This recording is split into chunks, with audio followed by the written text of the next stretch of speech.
Hello, guys. Today we dive deep into the life of one of the most brilliant figures of last century who is also an enigma. Indeed, in the annals of human ingenuity, few figures cast a shadow as profound and as tragically poignant as Alan Matheson Turing.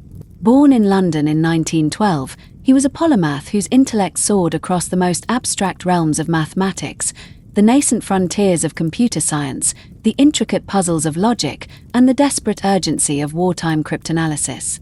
Often hailed as the father of theoretical computer science and artificial intelligence, his genius was instrumental in shaping the modern world.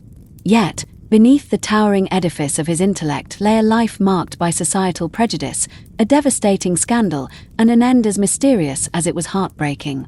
Turing's brilliance manifested early. Even before the outbreak of World War II, his groundbreaking paper, On Computable Numbers, with an application to the Entscheidungs problem, 1936, introduced the concept of the Turing machine, a theoretical device that laid the foundational principles for modern computers. This abstract model proved that a universal machine could perform any computable task, essentially envisioning the programmable computer decades before its physical realization.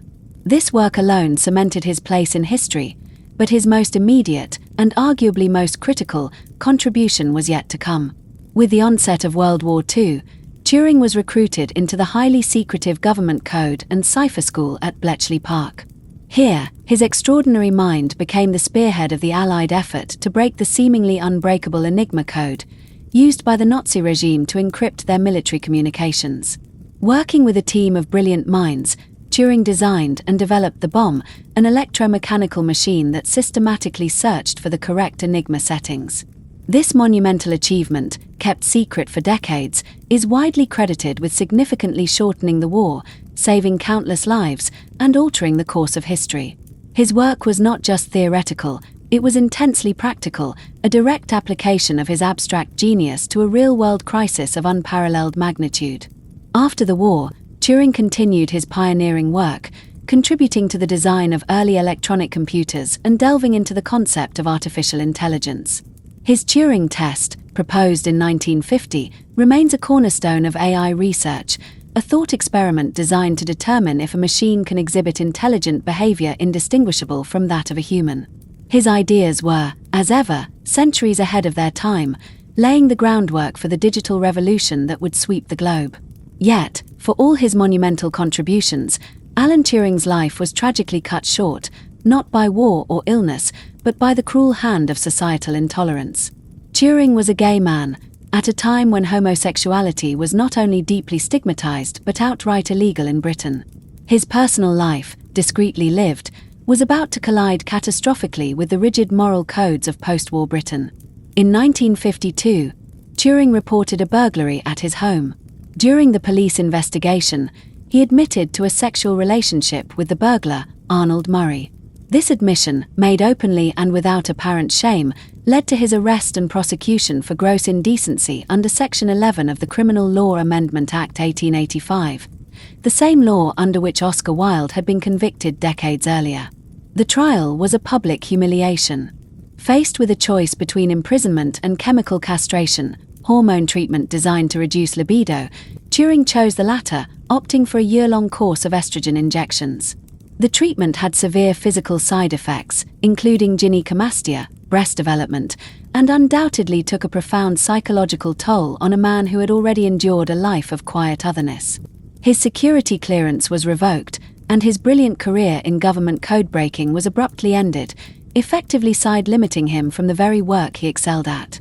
On June 8, 1954, Alan Turing was found dead in his bed at the age of 41. The cause of death was cyanide poisoning. An apple, partially eaten, lay beside him.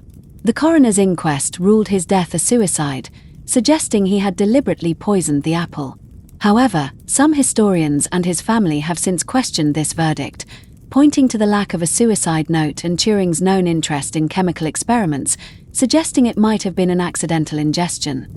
Regardless of the exact circumstances, his death was undeniably a direct consequence of the persecution he endured. The weight of the conviction, the forced medical treatment, and the societal ostracization had crushed a spirit that had once soared to unimaginable intellectual heights. For decades, Turing's extraordinary wartime contributions remained shrouded in secrecy, and his personal tragedy was largely ignored or whispered about. It was only in the late 20th and early 21st centuries that the full extent of his genius and the injustice he suffered began to be widely recognized. In 2009, then Prime Minister Gordon Brown issued a public apology for the appalling treatment Turing received. In 2013, Queen Elizabeth II granted him a posthumous royal pardon. Alan Turing's life is a poignant reminder of the devastating consequences of prejudice and the profound loss incurred when society fails to embrace and protect its most brilliant minds.